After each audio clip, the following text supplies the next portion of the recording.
Hello and welcome to the NBA Outlet presented by OTGBasketball.com. I'm your host, Nick Fay. With me, as always, my co-host, Kory Waldron, and special guest, Jay Christian. What's up, guys? What's up? This podcast is about to take off. Corny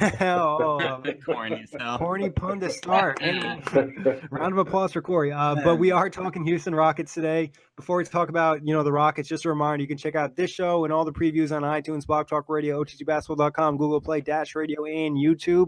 Before we look forward to next year, we're going to look back at last year. The Rockets were 65-17, lost in the Western Conference Finals in 7. Obviously, the Chris Paul injury had a big impact on that. It felt like a disappointing season, but yet a success at the same time. What are your thoughts on last year, Jay? This is the Rocket season that they've been waiting on since the days of T-Mac and Yao Ming, right? The season that never sort of materialized. The Houston team in the 60-plus wins and competing for a championship, arguably. This was the vision, I think, of that franchise, and also Daryl Morey, right? I think he was, one of the first leaders of the new school of analytics with basketball. I think we found after people like Morey and Sam Hinkie got into role that there is also a personal component that goes with personnel. And so over the last few years, Morey's been trying to tinker with that and get the right chemistry, right? We've seen it not work with people like Dwight Howard. But now this past season, it looked like the Rockets are finally a team that on paper and in the locker room mesh well together. So I think in a lot of ways, this team is everything sort of come to fruition with Daryl Morey's vision for the Rockets. I mean, this offense last year was incredible. Obviously, Mike D'Antoni had the kind of system he's always wanted to run flowing. The 2-point guard system that we were kind of skeptical of going into the year worked out perfectly between Chris Paul and James Harden. The ball was flowing. Obviously, we know what happened. They missed 27 straight threes in that Game 7. But by the numbers and by everything Daryl Morey would preach, that's not supposed to happen. And if they were to play that game probably 9 more times, they probably don't miss 27 straight threes or 27 threes, and however it panned out being. For me, it was a season where we saw what the Rockets could have been. I still believe last year was the best chance they had to dethrone the Warriors. It just felt like, they were, Chris Paul was at his best before he got hurt. James Harden obviously was MVP. The role players were solid. It was a really good year, but it just wasn't enough. Yeah, no, you're right. I mean, I think like going to the season, a lot of people are questioning Harden and CP3, but we saw that work. Obviously, James Harden finally won MVP. I think Clint Capella took a huge jump. Then you have guys like PJ Tucker who really came in, provided some nice toughness for that team and the role players. And they ran a lot of ISOs with James Harden and Chris Paul in that, pick and roll system. And then defensively, they did a lot of switching. Really exciting season, like you said, Kory. It kind of sucked away. It ended, losing the Western Conference Finals and Chris Paul being out. Now, do you guys think if Chris Paul was healthy for Game 6 and Game 7, the Rockets would have won that series? Yes. Yes. If you say it's down to one game, who knows, right? But I think the Rockets get 2 cracks at it with a healthy Chris Paul. The Texan in me will not allow me to think otherwise, so I would say yes. Just look at how they played with Chris Paul was healthy. I think, yes, if Chris Paul is healthy, the Rockets are in the finals against the Cavaliers, and LeBron may have another ring. Yeah, he may. Or no, I think the Rockets would have still beat the Cavs. I do too. But I think the Cavaliers have a much better chance against the Rockets than they did against the Warriors. Oh, you think the Rockets would have beat the Cavs in the finals? They've had it. Yeah, I definitely think I think they would have exposed them just as much in terms of defensively. The Cavs still weren't very good, but that's for another day. But I think Chris Paul's healthy in a Game 6 or a Game 7. He kind of wills them to a win. I mean, there's still a chance the Warriors would have came back and still won that series. But on a positive note, highlight of last season for Houston. Oh gosh, I think there's sort of 2. One is that I think James Harden getting the MVP. Arguably, he should have 2 in his trophy case by now. So I think a recognition of his accomplishments as a player and his sort of status as an elite NBA player in the league, I think that was a highlight for the team. You got a game within the finals, so I think that's a highlight for sure.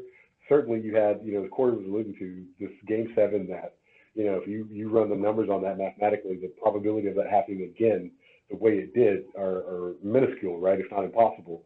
So I think the Game 7 / James Harden sort of getting the recognition as one of the elite players in the league. I think the highlight has to be James Harden winning MVP. I mean, there's a couple plays we can all throw out. I mean, the James Harden slight push-off crossover on Wesley Johnson. But I mean, forgot about that. Yeah, I mean, that play certainly sticks out. But I think James Harden winning MVP finally has to be the highlight because, I mean, this guy's balled out the last couple of years, and there's just been somebody who slightly edges him. He could have 3. You know, technically the last year Curry won. You know, he was kind of in the race for that. And then the 1 year with Westbrook. And then finally he got his past year. Yeah, I think Harden winning MVP was definitely a huge highlight. And the fact that he did it with Chris Paul being there and they gelled so well. But like I said before, I think Clint Capella making that jump, he had a huge impact, not only offensively with the lobs, but defensively showed some switchability, also protected the rim. And he was big in the playoffs too. But on the negative side, biggest disappointment of last season, probably an easy one. See, I mean, that CP3, right, I think is where we're going. I mean, I'm assuming is where we're going. I mean, it's disappointing to lose that Game 7. I was down on my man Trevor Ariza in that Game 7 because, again, I hate to go back to the numbers, but we're talking about the Rockets and more than a numbers guy. But man alive, if Ariza makes just one of those shots, I think maybe 2, we're in a different NBA Finals. But I think overall the injury to Chris Paul, and I say that's a negative and something obviously no one can control for, but at the same time, I think that was always been the bag on Chris Paul, right, for the naysayers that he's going to get hurt late. Of course, he's going to play spectacular. He's going to be, you know, the point guard all through the regular season, but we get to the playoffs and he's going to miss games. He's going to be hurt, and I think it sort of played out for the people that were sort of down on his move to Houston, Paul's move to Houston. I think they had validation where they could say, see, look, again, and that on top of the fact that, you know, they maxed Chris Paul out. You know, a lot of people were saying, why in the world would you give him that money? I think him going down in Game 5 was all the evidence you needed for the naysayers to point to and say, look, this is why you don't sign Chris Paul long term. Yeah, I think the disappointment is for sure the Chris Paul injury because this is the same old story. Right. You know, during the time with the Clippers, it seemed that every playoff run or every year somebody got hurt, and most times it was Chris Paul. I remember him getting hurt against the Spurs, even though they were able to beat the Spurs on his one leg. You know, it obviously didn't help them in the next round. And then, of course, he goes down in that Game 5, late in that Game 5. It was actually the one game he played the most minutes into of the series. He played 42 – no, I don't think that's right. I know that he played a lot. He was playing a lot more minutes in that playoff stint than he was all regular season. Obviously, playoffs are there, so your minutes are going to be upped. And, of course, he went down. And I agree with you on the Trevor Ariza front. I mean, in Game 6 and Game 7, Ariza shot a combined 2 for 18 from 3. And he had a minus 16 in Game 6 and a minus 15 in Game 7. He just wasn't very good. And like you said, if 1 or 2 of those threes come in, this is a different story and a different outcome. I agree. But obviously that's not what happened. Yeah, you guys pretty much nailed it. From the CP3 injury to the Game 6 and Game 7 loss, and then Trevor Ariza not showing up in all those missed threes. I think that's, you know, after a really successful season, including the postseason, getting to that point and ending the year like that, it just sucks, especially for all the potential. And, you know, everybody's talking after Game 5, like, oh my God, the Rockets are going to the Warriors are going to actually lose. And then next thing you know, the Warriors come back and then they, you know, skate through the finals and they get another championship. But moving on from last year, looking at this year in the OTG Power Rankings created by our writers, Houston is coming in at number 3. Now, do you think this is fair, too high, too low? What are your thoughts on this? Wait, who's 2? Boston Celtics. I watched a little bit of the Celtics. Okay. I mean, I guess if we're doing that thing where it's like, okay, you know, only one team can come from the West and they're behind their number 2 team in the West. Arguably the number 2 team in the NBA, I guess. Just so you know, that's not how we did this. Fair enough. Yeah. I think 3 is probably just right. Yeah, okay. I'm my homerism is showing, but yeah, if I'm being objective, man, there's so much length and scoring on Boston. They got arms for days, and my God. Jaylen Brown and Jason Tatum, I think, could arguably be Lakers based on how the draft went, but that's another pod for another day, as Nick would say. Yeah, three's fine. Three's yeah, I'm okay with three. I think 3 is fine. I think 3 is spot on. I think the Warriors obviously are 1, and because of the Celtics now being healthy with Irving and Hayward back, and the fact that they have a ton of switchability on defense, they sure look like they're going to have plenty of offense. I think that is the second best team, and then the Rockets would be third. Yeah, I think because the Celtics are so deep, it kind of makes them second. And then obviously we have Houston losing some defensive guys, which they could replace, but it's yet to be seen. So it's something to kind of keep an eye on. But I think 3 is fair for right now. Would I be surprised they finish the season at number 2 or number 4? No, I would not. So I think right now. Why not number 1? I don't think anything. I think Golden State now adding another All-Star, they just made their proof a little bit harder. Where oh yeah, one of our All-Stars went down. Oh, Boogie's coming back this month. We're good. So maybe if you throw some water at the entrance tunnel and they're all walking out and they kind of just get tangled up and all fall down and 3 guys get hurt. Otherwise, there's not a chance.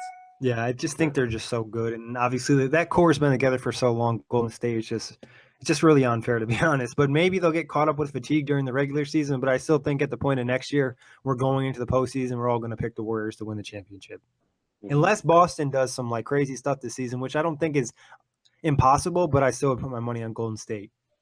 Looking at this year's additions, though, draft pick-wise, nothing too crazy. They ended up trading their draft pick, which we'll talk about in a little bit. They also had another draft pick, Vince Edwards, 52nd overall, some potential versatility at forward, kind of role player potential. Any thoughts on Vince? I mean, he seems solid. Number 52, as you said, I think if they develop him, great. But I think, quite honestly, he's probably, asset fodder for Daryl Morey. You know what I mean? He's part of a package that gets Jimmy Butler in Houston. I mean, that's what he is, I think, one day. So. Any thoughts on Edwards, Kory? I don't know. I don't. I'm sorry. I don't think it's a guy that really plays much into the future. They also brought over last year's draft pick, Isaiah Hartenstein, who did show some potential last year. One of these lengthy international players that, maybe could develop a three-point shot, has some decent athleticism. He's more of a project type. Did you guys have any thoughts on him? Yeah, I think more upside, and I think Morey again is from that school of sort of draft and stash and dash kind of guys that I think there's potential, but where the Rockets trajectory, I think they're in a win now mode. So yeah, I mean I think it's something for Rocket heads like me to kind of keep track of in the off season or in the dog days of summer, but. Yeah, in terms of impact on this season, I would think it'd be none or minimal. He shoots lefty. Thanks for the info right there, Kory. That's what I get. Analysis you get here at OTG. Yeah, he's 7 foot, shoots lefty. There you go. He was an interesting prospect coming out last year. Like Jay said, I don't expect him to see much playing time this year, but there is some potential there, and he's kind of more of a project, but he could probably see some minutes in garbage time. Looking at the trades they made, obviously they made the trade that picked up Brandon Knight and Marquise Chris. Starting with Brandon Knight, what do you expect to see with him? Obviously, health has been a major concern for him. I like that pickup. I think I'm higher on it than most people. I think, and it's fair to go to injury history when you're talking about a player, especially when you just signed Chris Paul to an extension and you had him last year and he went down for injury and you get another guy that rightly or wrongly is sort of plagued by his injury history. But I think he's a gamer. I think he's a solid player. I think he takes some of the pressure off. If the thinking is we'll get him in the game, we'll ease up some of the minutes on Chris Paul and James Harden for a playoff run. I like it. I mean, health is a big caveat, but it's better than having some, like a drug problem or something, right? A guy just got to stay healthy. I'd rather go with that than trying to get a guy to stop smoking weed or something. I don't know. So. Yeah, Brandon Knight, if he can stay healthy, I actually really like it as a backup point guard. I mean, this guy he's not a bad basketball player when he's out there. I know he's been on the bad end of a lot of posterizing dunks. DeAndre Jordan. Kyrie Irving in the Rising Stars game several years ago. This guy is just, he's just always on the wrong end of things. With that said, I think he is a decent backup point guard. Obviously, the injuries the last, 4 seasons have kind of thrown his career off course. And obviously, I think he's going to miss time this year again, the injury, right? Missing the whole preseason, yeah. Right. A knee affection, I'm pretty sure. Right. So that's also not great. But I think less than ideal. I would agree. yeah. So I think if he's healthy though, and he's playing with this, free flowing offense, move the ball around, look for the open shot, drive and kick. I think he fits that backup point guard role pretty well. And he's still young. If he stays healthy, Right. he's only going to be 27. So Right. he's still got a lot of basketball left in him. It's just the fact of the matter is you don't like seeing knee injuries that become a recurring thing. But I think he'll be fine once he gets on the floor. And then Marquise Chris, prepare yourselves for a lot of alley-oops and hard slams. Yeah, I like Brandon. Like you guys said, I think health is going to be the major concern. If he can get back healthy, and obviously the Rockets kind of have the ability to kind of ease him in slowly and kind of let him work himself back up and get confident. Maybe the time postseason comes, he could be a contributor. Worst case scenario, it doesn't work out. He just sits on your bench. You didn't give up much to get him anyways. Talking Marquise Chris, like you said, Kory, definitely some potential with Harden and Chris Paul. Needs to improve defensively and also needs to improve his discipline. There's been issues with him just not really like paying attention and getting like mental lapses during the games. Thoughts on Chris, though, Jay? Yeah, I think the analysis of his game, just as my dad used to say, he's going to be out there to run, jump, and holler. That's Roy, right? I think Chris and Capella are prototypes of what the Rockets thought they were getting with Dwight Howard in terms of a rim runner, protecting the rim, alley-oops. The math is you either shoot the deep ball or you dunk it, right? That's the only math in basketball under Morey's tenure as GM. I think I'm like you, Nick. I think it's like a diamond in the rough kind of thing. I think, he just hadn't realized his potential with Phoenix, and I think Houston has a culture, and I think media day Gerald Green already anointed himself like the fall in line guy, the get back coach for the Rockets, right? To keep fellas in line and get it and adopt the culture. And I think that matters. I think that happened with the Patriots, with the Spurs, with the Heat, teams that have a history of culture. I think now that James Harden's fully engaged and Chris Paul is there, I think the Rockets have that culture to where you can bring a young guy in, get him to kind of fly right and use, on the court stuff, I think will take care of itself. But like you say, I think from the shoulders up, getting Chris to sort of buy in and be a part of something that he wasn't used to in Phoenix will work wonders for his game. So I'm excited to see him play. Any other thoughts on Chris, Kory? No, I for me, it's just, he's a young guy, obviously. He's been with the dumpster fire, the Phoenix Suns. The minutes that he's played over there, it's kind of hard to gauge.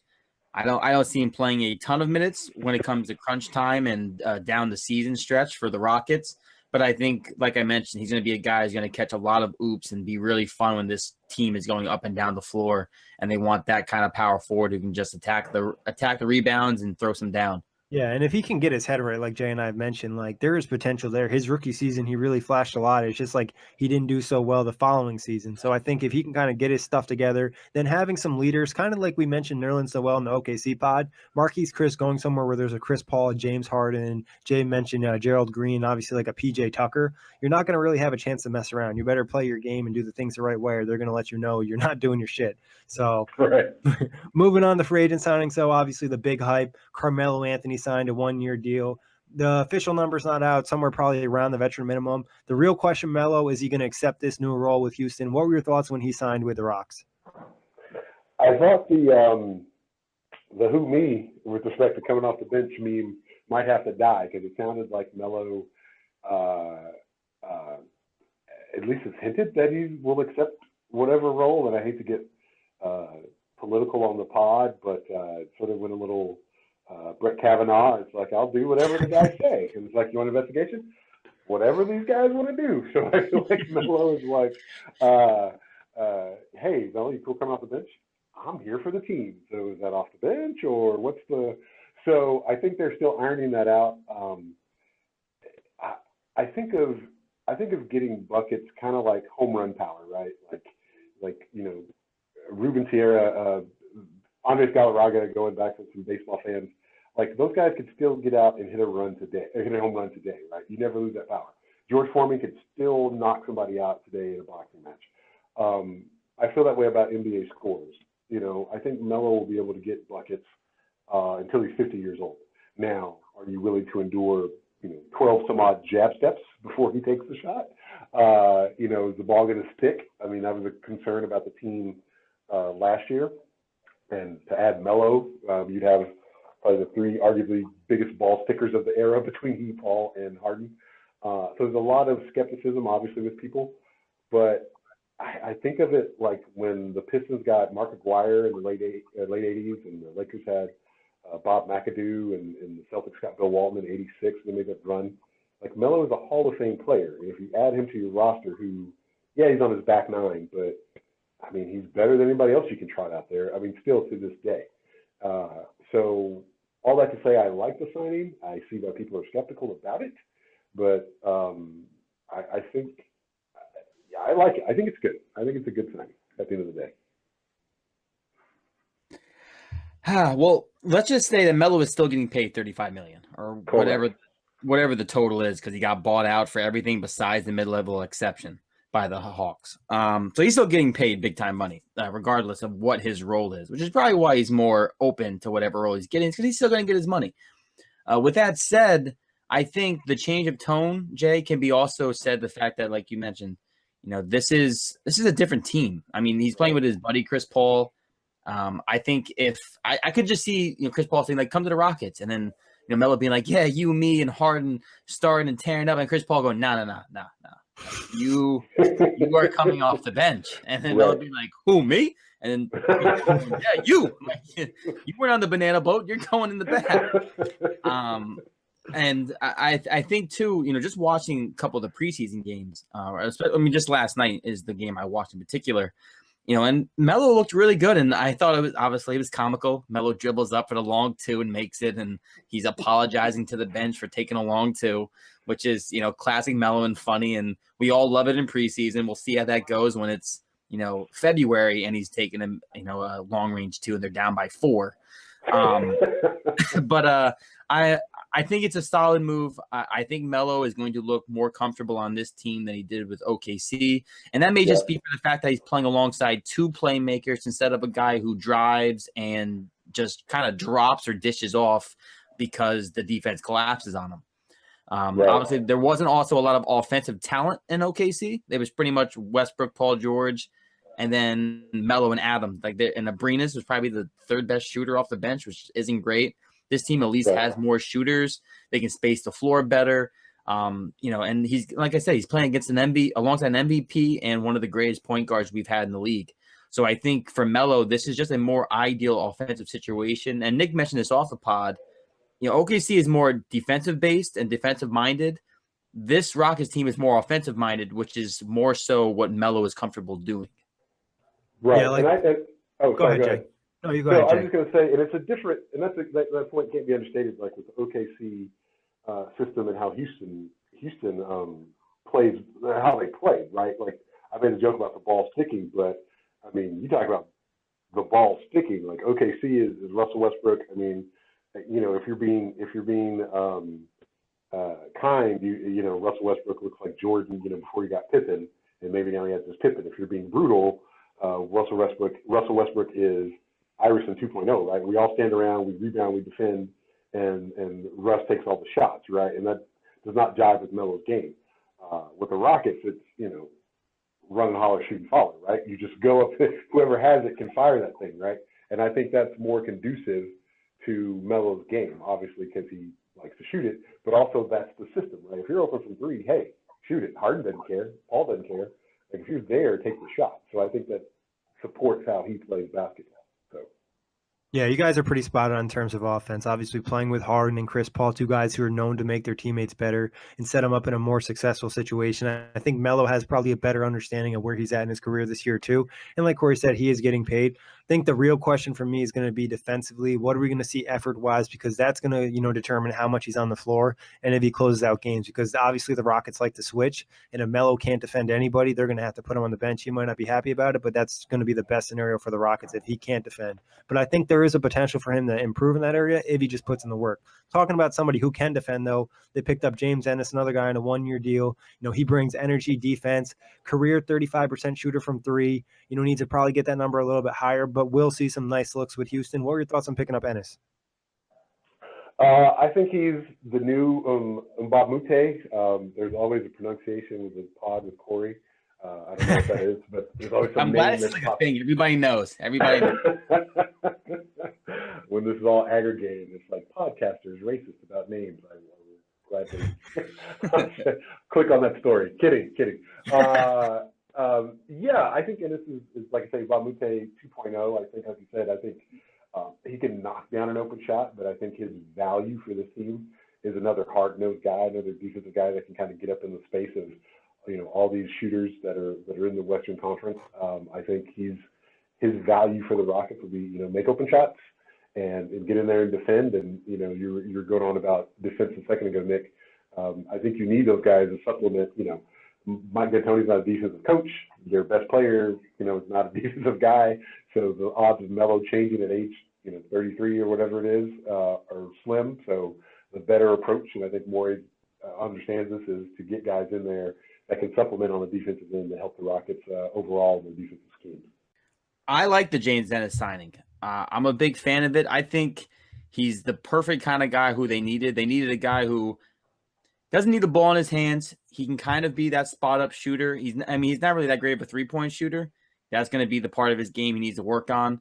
I think he shot like 35% in Memphis the first half of last year, then just 30% that last stretch in Detroit. But Detroit was kind of a mess, so I don't know how much stock I really put into that. But he's a wing defender. He's a 3-and-D guy. He can play defense, which is really what they want him for.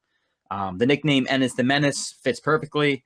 This is the guy who's going to play stingy defense, and because of this offense that, as we mentioned, is pretty free-flowing, the ball jumps around and finds the open shooter, that he should be on the reciprocating end of some of these good looks and just be tasked to playing good defense. Yeah, I think at the point in losing the guys they lost, picking up Ennis was a really smart move, and it kind of saved them a little bit. But we'll see what happens, what he does this season. They also picked up Michael Carter-Williams, 1-year deal, veteran minimum. Obviously there's been a lot of hate about Michael Carter-Williams unless you're talking to Dylan Jackson. Pretty much point guard insurance. Any thoughts on MCW? Not as a Rocket, but just in general. Like, man, this escalated quickly with Carter-Williams, right? Maybe that's not your question, but that was like rookie of the year, and then he's at draft day, or they pick a guard, and they're like, "What do you think?" And he's like, "Oh, fuck." I just, man, this turned quickly. I'm trying to think if I got an analogy for that. I don't know. Did we turn on Borat that fast, or were we rocking with it a little longer? But like you say, insurance policy, 1-year deal. And like you say, in situations, things matter. I think this is the problem. That's why Sam Hinkie didn't have a job. Part of the reason is that, as much and as smart as front offices and basketball fans, as we as fans have gotten on the analytics of the stuff, it's still a people thing. It's still, sports psychology is a real thing, right? So I preface all that to say, maybe just a change of scenery, and Carter is able to be a veteran who can come in and contribute and give some spot minutes. And I think that win that the Rockets had in the playoffs against Golden State, Game 5, it was on the road, whichever one it was, that was due in large part for the bench model. That wasn't just the starters. That were guys on the bench, off the bench, hitting shots, playing defense. And, maybe Carter-Williams and Gerald Green and those guys will have a game this season in the playoffs and the regular season where they do just that. The guy was rookie of the year. So, it's not a huge investment, but, it could pay off at some point. Mario Elie, kiss of death. Ask any Rocket fan about that shot. Maybe Carter-Williams is that guy, plugged in that hole, and somebody that makes something happen in the future. The rookie of the year thing, we should just forget that. Wipe it off the calculate. He was on that crappy Philly team, and he shot 40% the year he won rookie of the year and shot 26% from 3 that year. All right, he was still the best rookie somehow. He had a couple triple doubles. He was good a passer and rebounder. Yeah, and he plays good defense. So now going into Houston, he's not going to be asked to do anything offensively, realistically. What they're going to want from him is to be able to do some spot-up playmaking for somebody else when, Brandon Knight's recovering, Chris Paul goes down at some point this season, and just playing stingy defense. He's not going to be asked with going out there and having to score, 15 points per game. he's going to be asked just to do the little things for a third-string point guard, which is all he's going to be on this Houston's team, is a third-string point guard. And in case somebody misses time, he can step up and play some minutes. It was an okay signing. I know Dylan Jackson is, probably the only person who sits outside Michael Carter Williams' house with a pitchfork and a sign saying retire. And he's only 26, I think. Like 26 or 27. God, that's insane. Yeah, maybe he can kind of build up as a role player, and like you said, it's just a good insurance and just somebody to have on the bench. I don't think it was a bad signing. I don't know if it'll like move the needle or change anything, but it wasn't definitely a bad move. Looking at departures though, trade wise, Ryan Anderson, DeAnthony Melton, who they drafted and ended up traded to Phoenix. Thoughts on losing these two guys? Ryan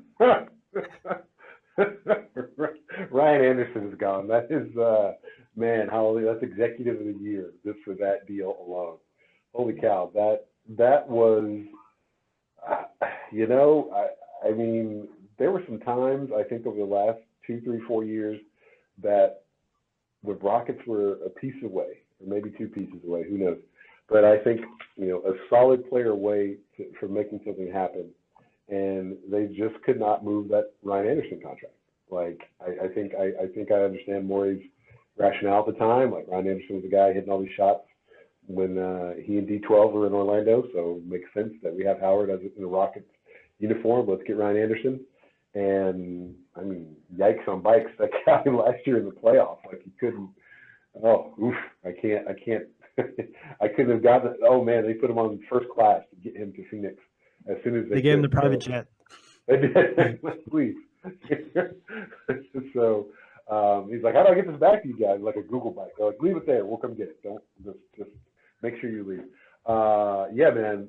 I am really proud of the Rockets for being up under that. Yeah. At the time, it looked good to get a stretch for like Ryan Anderson. Obviously, and I don't know if you guys know this. This was like a huge Reddit thing that Brian Mooney found for me last year on the podcast. But like Ryan Anderson's colorblind. Interesting. So he actually had a really hard time shooting in Houston because of the colors. Like this is like a proven thing. Like he shot like significantly lower at home than he did on the road. Like he played better away because the Rockets colors for the background were really offsetting for his eyes. So you can look this up. This is like proven. You can find the stats. That's a crazy random fact. I did not know that. Elgin Baylor had Tourette's and he dropped like 71. Yeah, I guess Ryan Anderson couldn't adapt quick enough. You think they would get him like some goggles or something because they sell like colorblind like glasses and stuff? Yeah, I mean that's quite possible. They really just didn't want him to succeed. They're like, all right, well, bye. Exactly. So Daryl Morey, hats off to him for getting rid of the Ryan Anderson contract. Melton, I know a lot of Rockets guys were pretty high on him. That they probably would have liked to keep him, have kept him. But when you're getting rid of Ryan Anderson, which frees up cap space, you just say yes. So this was a good move. Yeah, I mean, I think they got lucky in the sense where Melton, I'm pretty sure a lot of people had him as a late first round grade. They got him in the second round. Then they're able to attach him to Anderson and move him. Obviously, Melton probably could have a nice career, and it could look bad for them trading him. But at this point in time, he wasn't going to see playing time on the court this year, anyways, with Harden in the crew they have in win now mode. So getting rid of that contract. Sorry, Nick. I have to before we cancel this segment. I have the stat. So last year. At home, Ryan Anderson shot 37% from the field and 33% from three. On the road, he shot 46% from the field and 46% from three. Wow. Man. That is a big difference, but I don't 92 from the free throw line and then 77 from the free throw line at home. Interesting. I still think, though, honestly, most of his problem was the fact that he couldn't defend anything and he was just always a liability out there, even knocking down shots. Looks like he couldn't see his defense. The guy who's guarding was the problem. The shooting. And I honestly felt this way about Ryan Anderson is he was so bad on defense, even when he played good defense and someone missed a layup at the rim, they called a foul on him just because they knew he was such a bad defender. And they're like, no way. But talking other free agent losses, Trevor Ariza, Luka Bamute, Joe Johnson, Markel Brown, Tariq Black, any of these guys you wish they kept or, see you later. I'm laughing because I forgot Joe Johnson was on the team. Oh, yeah, that did happen. So Joe Johnson, old legend at the bank. Joe Jesus. Jesus, I like it. He's actually a teammate of a friend of mine from high school. my high school teammate ended up going to Arkansas on basketball scholarship, and he was there. I think he's a senior. Interesting. Yeah, he was. Joe was a couple of years behind him. But anyways, you guys didn't want that Razorback history. So Ariza, I hate to see him go, but it kind of ended on bad terms. It's like when you go see your boy for the weekend and you guys fight, and it's like the next day, it's like you didn't have a chance to patch it up, and you kind of leave on bad terms. He got paid. Yeah, he got paid, and I don't blame him at all for that. So I hate that it ended the way it did. That was sort of his last moment, that Game 7 with the Rockets, because the guy was guarding Kevin Durant for a series and going for PG. I mean, it's just not like he. I hate to see him go as a Rockets fan, but good for him for securing the bag, and I just hate that that's how it ended with that individual performance over the last 2 games before he was out of town. Bob Moute, I wish he was still around too, just because I thought he was injured for so much of the season that I would have liked to see him sort of get a rhythm and be in sort of that same role he had for the Clippers. And it just seemed like the injury bug bit him, and it just never really had an opportunity to contribute in a meaningful way throughout the season. And so I wish that project would have been a little more long-term and had him back healthy this year. Those are 2 guys that I really miss. Rick Black, fan favorite, I guess, a little, but, whatever. And they get Joe Jesus, ascended to the heavens, I guess, or wherever he ended up. I don't know what where he is. But yeah, I hate to see Ariza go. That's the big one in that line of people that you named. Yeah, you definitely miss Ariza for the fact that he's a vet. He plays defense. Not many guys, as you mentioned, between him and Tucker, they all had to switch up on guarding Durant, Draymond. There was that Warriors team, they had to switch a lot. And when you're the kind of defender that Ariza and Tucker are, obviously Ariza no longer there, so talk about Ariza. Ariza it takes away from your offensive games, and maybe that's why he shot 7 for 35 from 3 that series. Right. Yeah.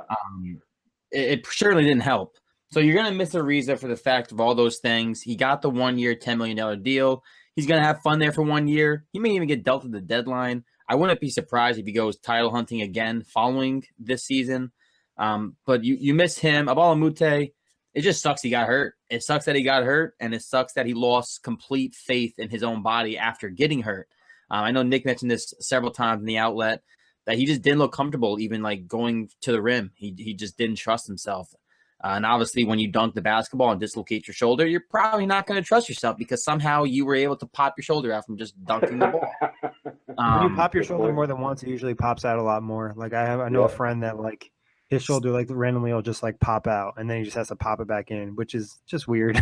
Same. I had a friend who played lacrosse, and when we went to the gym, every time we do certain movements, his shoulder would pop out. He would just pop it back in, and it's the most uncomfortable thing I've ever seen. Yikes. So you want some physical therapist input? Listen to the outlet. No. Yeah. So I think they're going to miss the defensive abilities of both Ariza and Abala Moute.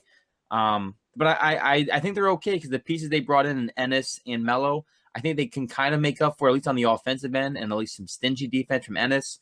But I don't think they definitely didn't get enough defense back for the 2 guys they lost. Right. Yeah, like you guys said, I think they'll miss the defense from, obviously Ariza and Abala Moute. But, Ariza did get paid, and they probably weren't going to match that offer anyways. And Abala Moute, like Kory said, he just isn't feeling healthy. Hopefully the other guys can kind of fill in. It would have been nice to keep him, but, things happen, and obviously their cap situation isn't pretty. Now, looking forward to next year, prediction-wise, starters on opening night. Oof, man. He said, ooh.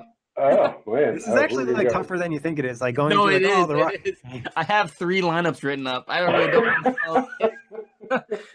I got stuck. So, okay, I say you go Paul, you go Harden. I think you play Melo at the 3. Stop. Okay. I at least opening day. I think you get him out there and just wave. I was about to say, you were really talking the Melo accepting the 6-man role, and your starting lineup is Melo at the 3. But at the same time, I don't want no shit. It's the first game, so we'll just let him run out there and let it happen. I'm gonna say Capella and Nene, or Nene. Sorry, that was how he pronounces it. Damn, the Kory bug bit me. Nene, Capella, Melo, Harden, and CP3. I'm contagious. That's okay. I don't agree with you starting five. Sorry, I don't. Okay. I mean, I didn't know this. I was told this assignment would not be graded. I thought this was, It's not okay. Sorry, judgment's coming back in. Forget everything I said. Wipe it from the record, please. Chris Paul at the 1, James Harden at the 2. I think James Ennis gets the nod at the 3. PJ Tucker at the 4, with Clint Capella at the 5. That feels like the most likely lineup they'll use, with Melo as the 6th man. Although I wouldn't be surprised if they put like PJ Tucker at the 3 and Melo at the 4, and Ennis came off the bench to start, if they wanted to give Melo at least, like 10 games to try starting. But my first lineup is what I'm going with. I'll swap Tucker for Nene, but otherwise I'm staying strong with Melo starting. I think I'm going to go with the Paul Harden, Ennis, Tucker, Capella lineup. But is that the lineup that I would play? I mean, that doesn't necessarily mean that that's what they're going to start. I think Melo has a possibility to start if like preseason go really smooth. But I think it would be easier to start the season with him on the bench and then maybe bring him to the starting lineup if things aren't working out. But if you start the season with him in the starting lineup and then you bench him, I think it just sends like a negative message to him, and him obviously having some ego issues and whatnot, that you wouldn't really want to do that. So I'm going Paul Harden, Ennis, Tucker, Capella. Now, considering position battles, obviously, you guys are thinking Ennis and Melo. Yes.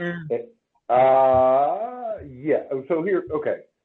So I don't think I wrote an article a long time ago, like a year ago, about what the Cavs could do to retool at the time if they'd lost to Golden State after the first KD championship, and I was arguing that they were in better shape than they realized. And one of the things I said was they should trade for Melo because I thought Melo could be a stretch forward like Draymond. And my argument was, whereas he does not pass or defend like Draymond does, he's an infinitely better scorer and shooter.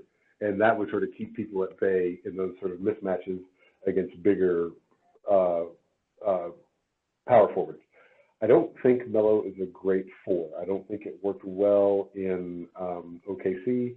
And I think he's got to play the 3, even though there are a bunch of, pterodactyls swooping around at 3 position now, and it keeps evolving.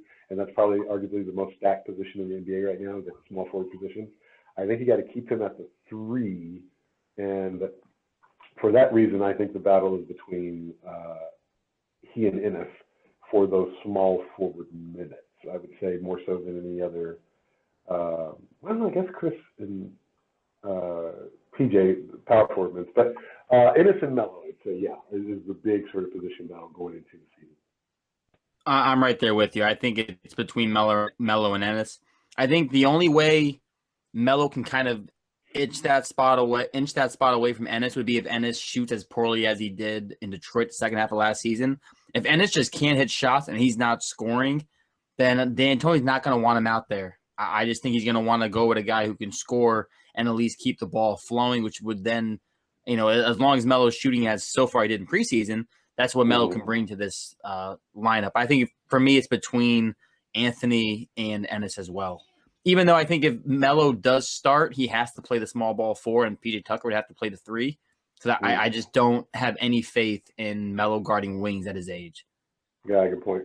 I don't think as much as like the positions matter. Like if you're putting Melo out there and you're putting Tucker out there and like Harden and whatnot, you're just going to probably try to hide Melo on the worst offensive player on the other team, regardless, the guy that can't really do anything and just shoots in the corner. So I don't think I'm not concerned with that, but I think Ennis and him, maybe will get into a competition, but I think if they're looking for that defense, and I think like this is brought up on the OKC pod and brought up on other pods in the past, Melo probably is at his best with the second unit just because he can kind of do his own thing and work in that mid post and kind of have some isolations and kind of play Melo type basketball instead of kind of just going to a smaller role with the starting lineup. But talking breakout players, who's your breakout starter? Ooh, breakout starter. I got to go with Melo. No, I'm just kidding. Is that Jay or Jorge? Jorge's a big Melo guy. He is. And Jorge will tweet. You guys are both JCs. I got a poll going. Why is Melo awesome? Is it A, because it's like, what are these the choices? What is happening? Jorge's my guy. I'm gonna say Capella. I think because he is in that weird sort of spot where it's like, I took that leap from sort of relatively unknown to being this like key contributor. I think he's on the plane as like a Steven Adams, right? Like he's very integral to what OKC does. And I mean, last year there was an argument for most of the year that he's the second best player on that team. You could probably still make that argument today, given age, position, things like that. He's, Steven Adams is only like 26 or something like that, even though he looks like, a Highlander. But so I think Capella, because I think Capella's on a stage where, he's productive, he's key to what they do, but he's not quite superstar yet. And it'll be interesting to see in the sort of land and how they play, in the system, does he become sort of that next Sean Marion, Amari Stoudemire, rim runner, shot blocker, and does he add some offensive touch to his game? Does he take that next step, or is he sort of this sort of perennial, guy that's very important to the Rockets, a glue guy, but on the next tier, on the next shelf. So I'm interested to see. There's another level, probably another 2 levels he can get you on his game.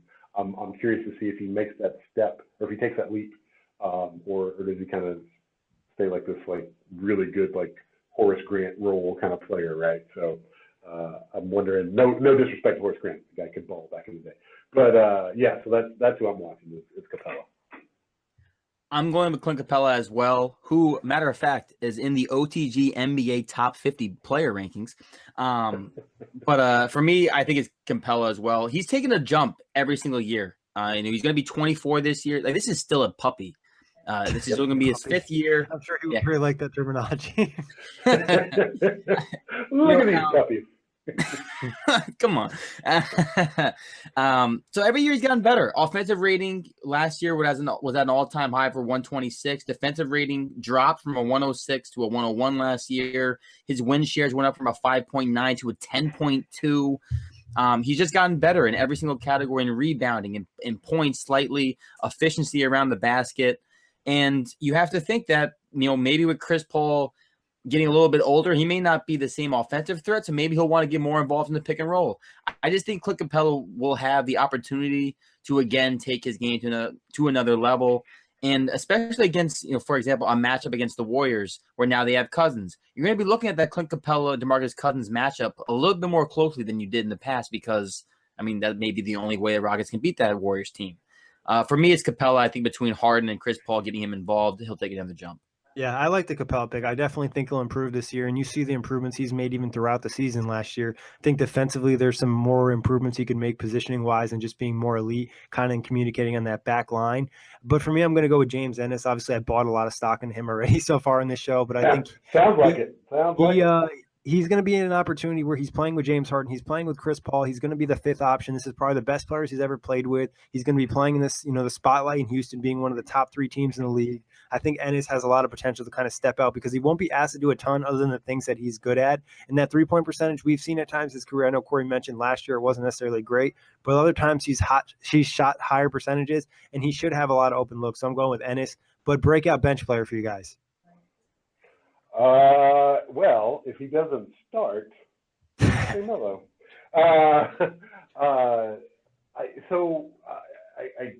You guys need to quit inviting me on these pods because I just start pontificating on things that no one cares about. But I had this thought about Carmelo Anthony, and you were talking about Ennis, and obviously Nick has bought the Ennis Island and is mayor, and anointed himself mayor of that island. But there's a point in the documentary, I think Bad Boys, talking about the Pistons, right, where they're on their 2nd championship, and they're just kind of flat, and they come out, and it's just not looking great. And Mark Aguirre, who's like the 2nd pick in the draft, and best friend with Isaiah Thomas, he goes to Chuck Daly, and he says, look, I should come off the bench. I need to be the 6th man and let Rodman start, because at that point, Rodman is sort of becoming sure of himself, best defensive player in the league, best rebounder in the league, and for the team's benefit, Rodman should start, and Mark Aguirre says, I'll come off the bench as 6th man. And to which, Isaiah Thomas, is like, oh, what's the matter, man? You're being a pussy because we're not doing well. But that helped the Pistons end up winning their 2nd championship against the Blazers. I think if Ennis can accept that role, and if he does as well and as high as Nick has him, then I think Melo could be that sort of transformative 6th man, a la Bill Walton '86 with the Celtics, a la Manu Ginobili for his entire career with the Spurs. If he says, look, this young fellow is out there defending, he's doing well, for his confidence, for the sake of the team, let him start I know I'm talking out of both sides of my mouth this entire pod about this, but if you argue on the bench side, let him start and Melo comes off, just as you said, Nick made the point. If he's running the show, with the second unit, or sorry, that might have been Kory, running the show, the second unit, giving buckets, and he's in the crunch time minutes, last 2-3 minutes of the game, I think that could be a role where he could emerge and actually get some votes for sixth man of the year. So all that to say, bench player, emerging bench player could possibly be Carmelo Anthony. I'll take a breath. So I've been kind of torn on the bench player breakout because I want to say Carmelo, but a part of me kind of thinks Eric Gordon, which it doesn't really feel like a breakout. He just won sixth man, what was it, 2 years ago? Right. Yeah, and he's been in contention the last couple of years. Right. Too. But I don't know if you guys saw this, but it looks like he lost weight this offseason. It looks like he's a little bit faster. I mean, I know it's preseason and they're playing in half speed anyways. So maybe he's just running at full speed against the guys running half speed. But he looks just really good and in shape. And I just have a feeling that when you add a piece like Melo to that bench unit who can score, you also have, Brandon Knight when he comes back, that it may actually make the second unit, even though Eric Gordon plays a lot of times the starters, as we know, it may give Eric Gordon some more room to operate just because he has more offensive weapons who can kind of get their own shot around him. So it feels like I'm saying Eric Gordon, but I'm going to say Melo. All that to just go back. Because I just think Melo accepting a bench role. This is still a guy who averaged 20 points per game for 18 of his 19 years, however long he's been in the league. For majority of his career, he's averaged over 20 points per game. I think he can still do that in small dosage. And then off the bench, which is actually a time that he thrived with the Thunders when he came off the bench, and playing with the second unit, I should say, is when there was no one else to take the ball out of his hands. I think he'll be very good for the second unit, and he'll be able to find the kind of shots that he's seen so far in the preseason by just being that offensive threat that he is. I'm going to go with more of a spicier breakout player. I'm going to go with Marquise Chris. And I don't think he's going to be like an amazing guy and he's going to be pushing for like starter minutes or anything, but I think he's going to establish himself as a rotation player, and he's obviously going to benefit from catching a ton of oops from Chris Paul and James Harden. But moving to the season prediction, best case scenario for the Rockets next year, win-wise and playoff-wise. Best case, they repeat their output, another 67-win season for the Houston Rockets. They somehow figure out the Golden State Warriors and make it to the NBA Finals. And the best case scenario is obviously they win the NBA Finals. It can't get much better than that. Best case, Kory. I'm just thinking, I think best case scenario for me would have to be somehow 65-17 again. My best case scenario would be that they don't drop off as much as we think they're going to, or at least I think they're going to, and somehow they replicate the same year they had last year. Maybe the defense takes a slight jump because I think they were 6th in defensive rating, but maybe they're still the best offensive rating team in the league. Maybe this offense doesn't skip a beat adding Melo. Maybe Ennis plays, way better than we expected, like a younger version of Trevor Ariza. Clint Capella takes a step. James Harden's still in the top 3 for MVP. Chris Paul doesn't get hurt. I think for me, best case scenario would be them duplicating last season. Well, if you guys wanted to hear any new words, we got you. I got to get off this pod. Best case scenario, I think, like you guys said, already a 64-65 wins, something close to last season. Everything works out, and maybe defensively they're not as good as last year, but offensively there's some more pop with Carmelo. And obviously Chris Paul maybe doesn't get out as long with injury as he did last year. And then Capella takes that jump like you guys mentioned. And playoff-wise, I think they can get back to the Western Conference Finals. The only way I really see them getting past Golden State if there's some type of injury. Now, on a negative note, worst case. Just being honest here. Just you literally have to drive the Golden State bus somewhere that's not the arena to get best case, someone tweaks their knee and they're not hurt. I gotta say, after a few pods you now, Nick, and you're always not really rooting for people to get hurt, but you're like, if it happens, maybe it's God's will. I just have to mention it. I have to be realistic here. Sure. No, that's fine. I'm not judging you, man. Whatever you do in your free time. So worst case scenario, that Chris Paul proves the doubters right by after the ink dries on that massive extension, he gets hurt, misses significant time. James Harden, because he's one of these new dudes who's starting to feel himself a little bit. Kind of reverts to James Harden that maybe from circa 2014, 2015. That's really good and really flashy, but is not really embracing the team ball. Melo and D'Antoni, it's kind of like when you get back with your girl and you're like, that's why we broke up the first time, and it just doesn't work out between you and D'Antoni. Although, I mean, as a plus, maybe he ends up, with the Lakers at the trade deadline if that happens. But that would be a worst case scenario. And the Rockets end up in a very stacked Western Conference, end up losing in the second round of the playoffs. Yeah, I think worst case scenario would be, I still think this is a 50-win team, but it would be them getting like 51, 52 wins. They're still a very good team out west. They're a home court team out west, but they're just not the same. Maybe the defense is far worse than we're expecting. The offense is still there, but there's too many close games. They can't really close out and hold teams off, and they end up getting bounced in the second round. Yeah, I think that's pretty fair. I still, like Kory said, I still think they're a 50-plus win team. Maybe injuries kind of get to them, and Jay says I say injuries too much, but, they get into the postseason, then knocked out in the second round. But actual prediction for next year for the Rockets, what do you got, Jay? This is tough because I have gone all in on Los Angeles, and I'm standing hard for LeBron. I mean, I drive me crazy when people are like, oh, you're not even from Cleveland. Why do you like LeBron? It's like, shut up, because all you people are not from Chicago, but you cape hard for 23. But that's another pod for another day. That's like 3 pods. We got a lot of pods for you. All these pods. You better take off this weekend. So I bring up the Lakers because I say Golden State, obviously, we have made it very clear that they are marked in the Western Conference Finals, probably the NBA Finals, in permanent marker. So the other team out west, my heart wants it to be the Lakers. My heart wants it to be LeBron and Ingram taking this big step. And they're in the Western Conference Finals against the Warriors. But I think in reality, we'll see a rematch of Golden State and Houston. And I think the Rockets will make it back to the Western Conference Finals. I think at that point, you'll probably see a healthy Boogie Cousins, probably, knock on wood, and with everything with the injuries. But I think at the end of the day, they get back to the same spot, and they just don't quite figure out the Warriors this year either. And so I say realistically, they're back to the Western Conference Finals and probably drop it in 6. So the Vegas over-under on the Houston Rockets' this upcoming season is 54.5 wins. Oh, that seems pretty low. It's actually the second highest number on this list, and it's tied with the Philadelphia 76ers, oddly enough, at 54.5. And the Raptors have that too. Never mind.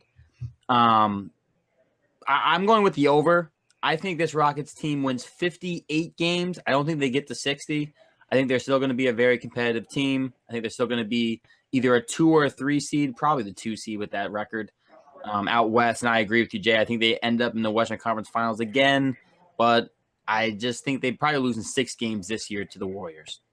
Yeah, you guys are pretty spot on. I think somewhere between 58 and 60 wins, and then to the Western Conference Finals, then knocked out by Golden State. But it would be a successful season. It just sucks that the Warriors exist right now. Now, moving on to what is probably the most important question of the show, the truth. What emoji represents the Rockets for you, Jay? Ooh, that's a good one. I had a few that I was going through. And then I had a question. I was going to cheat about I was going to use a GIF, but I'll stick with emoji for now.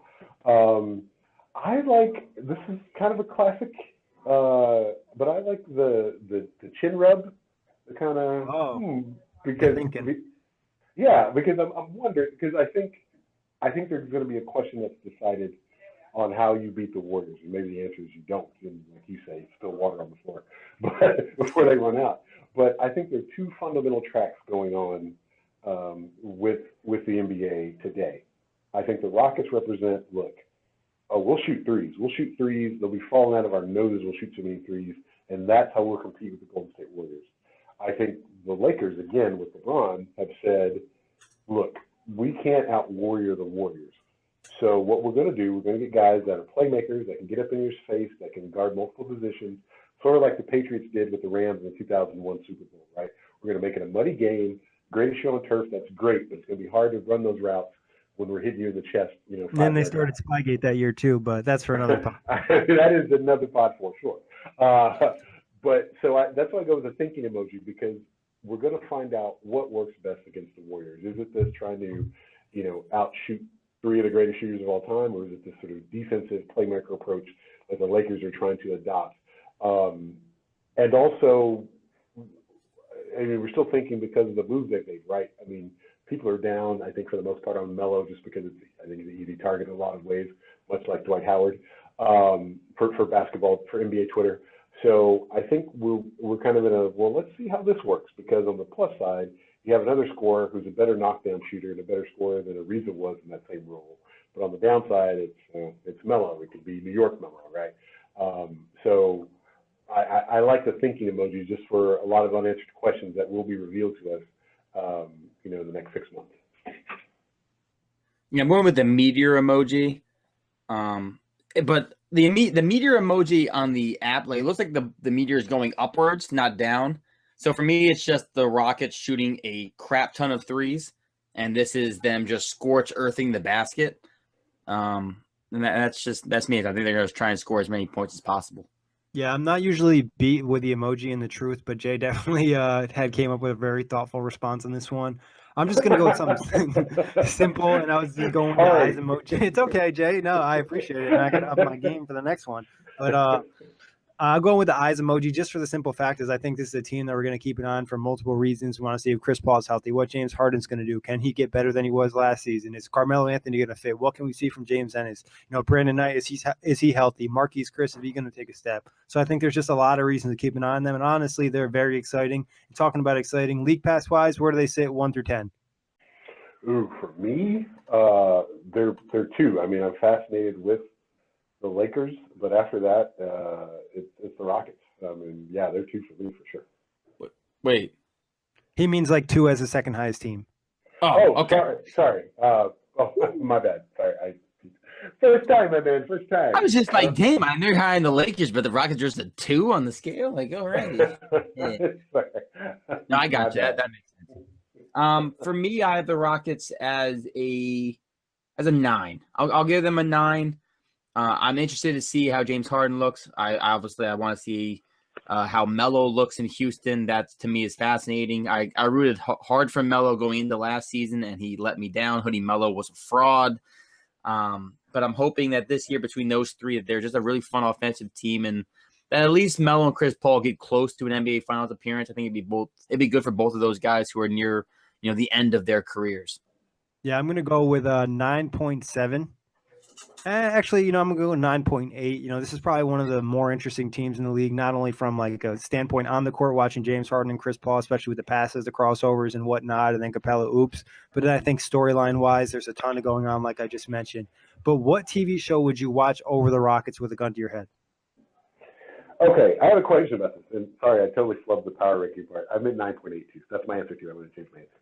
But so do we mean just so? Here's the thing, right? A lot of my shows have ended.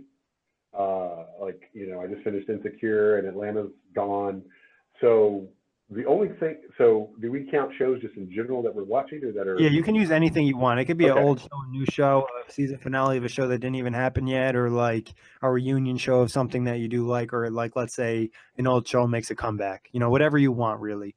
Gotcha. Okay. Because I screwed up the last thing, so I want to make sure I do this one right. So I didn't. So my jam right now is This Is Us on NBC, and I would like to do a pod about that show, A Million Little Things on ABC, because I think it's trying to be a ripoff, and they think they're slick, but I see it, and that's another thing we can discuss. Jay's a lawyer; he's coming for you. I mean, I'm just saying, but so This Is Us is my jam, man. That is that's my joint right now. I make time for that, but Rockets, Nuggets, Rockets, Spurs, Tuesday night. I'm there, and I can catch This Is Us on Hulu. So, and that's pretty high praise coming from me. Because I'm sitting around the house with kids, crying over the show. So it is an emotional show. I can't watch a show like that because I'm like, I deal with enough bad things in my real life. I don't need to worry about some other shows. So yeah, that's I bought my This Is Us viewing for a Rockets game. Top Man, that, Kory. The shows are thin picking, but That is true. we're in the elite. I reserved my top 3 for my top 3, so I'm good. I'm in a good place right now. Yeah, I don't think I've used it. Oh God, I hope I haven't used them. I'm tonight. I'm using The Wire. I don't think I've used this yet. There's no I don't way. think you have. I think somebody else might have used it, and that's why we brought it up. Yeah, I think so as well. 'Cause I know we've talked about it. I don't think I would have used it for any team outside the top 5. For me, it's The Wire, which it's just an incredible show. I mean, a lot of guys started out in this show, like Michael B. Jordan, Idris Elba, the kid from Remember the Titans who doesn't get paralyzed. I don't remember his name. The friend of the guy who gets paralyzed. Wood Harris. Yeah. What? Wood Harris. Wood Harris. Yeah, Wood Harris. That's his name. So that show to me is tremendous. One of my top 5 favorite shows of all time. And even though I've watched it only one time through, I would definitely skip that to watch some Rockets. Or I would skip the Rockets to watch it. Right? Is that how it goes? Yeah. Is The Wire better than The Sopranos? No, not in my eyes. Sopranos has not been yet used for my shows, so no. Okay. So go ahead, Jay. No. I was gonna say I was catching The Sopranos over the weekend, and I was like, man, this shit really holds up. Like I watched like the last 3 episodes. Oh, phenomenal! When Phil Leotardo comes after the Sopranos family and everything, so it's great. I've watched that show 7 times through, and I'm completely proud of it. Well, I never watched it once, so please don't ruin it. No, I have it on DVD. I have all of it. I have it on DVD. I'm giving you this series. Happy birthday! I'm going with one of my all-time favorite shows, and that's X-Files. Yes. Yeah, I love X-Files. I don't know what it is. Even the old episodes, like as corny as they can be, and obviously the aliens and whatnot do not look realistic at all. But they did just make a comeback last year, and they're coming back for another season. So X-Files is definitely enjoying. That was my shit. Yeah, good call, good pull. I was down on the Doggett years, and I think that showed our age disparity a little bit. But Doggett just wasn't the same as Mulder. Like it just wasn't. I mean, then they had to bring Mulder back at the end, but we'll save that for. I could do a whole entire podcast and every single episode of that. So keep an eye out for that. Maybe when I get some free time. Any last thoughts on the Rockets before we get out of here, guys? Yeah, I think, like I said, I laid out my whole theory about all this basketball history I tried to throw into one pod. Apologies to people listening. I think it'll be interesting to see how all this gels. I think in some ways they're going back to the drawing board because they're a new influx of talent. And, if you add a bunch of role guys, they just kind of fall in line. But you have someone, again, Melo's resume, if you take away his name and the jokes and the memes and just look at his basketball resume, he's a first ballot Hall of Famer. So integrating people like that into the fold takes time, and there's a challenge for that, right?